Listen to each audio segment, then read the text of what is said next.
We're here at the Railean Distillery and Buccaneer Bar. It's a place where landlubbers, sea dogs, and everyone in between can visit as long as they're 21 or older. We're just a fun, goofy, not pretentious place. You can do samplings, you can do flights of our spirits and flights of our featured cocktails. We've got a big outdoor patio and deck. A far cry from when Kelly Railean and her husband first dreamed all this up. We thought we're gonna make American-made rum. And how has it gone since? Well, we're going on 17 years now, so pretty darn, so far so good, pretty well. And we've survived hurricanes and pandemics and all that fun stuff. So at this rate, what else could be thrown at us? Today, the distillery handcrafts 14 different spirits. We really do craft everything. We're not purchasing bulk spirits and doing something to it.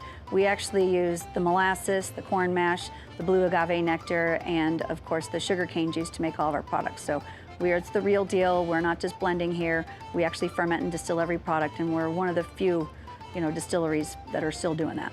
If you look at our stuff and it says handcrafted, it's these hands and her hands that handcraft pretty much all of this stuff.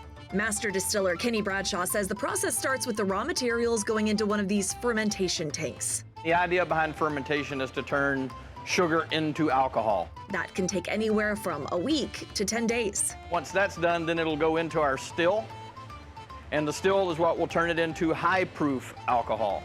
Clear spirits head into these tanks. Everything else is poured into some of the hundreds of barrels stored at the distillery. This is where the magic happens, right here.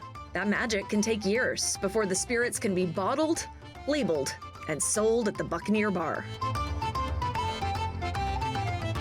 There are more than 200 craft cocktails in the menu here. Could be a little overwhelming. So where do you start? Well, the most popular drink is the Talk Like a Pirate Rum Punch. You can also get a classic whiskey sour. Along with a lot of drink options, there's a lot to take in at the bar. 30 years of loot collected by Kelly and her husband and dropped off by complete strangers. There's a lot of neat stuff and a lot of history, actually. A lot of it goes back quite a long time. You ought to be setting your sights on exploring these treasures on your next voyage to this part of the Gulf Coast. Reporting in San Leon, Brandy Smith, KHOU 11 News.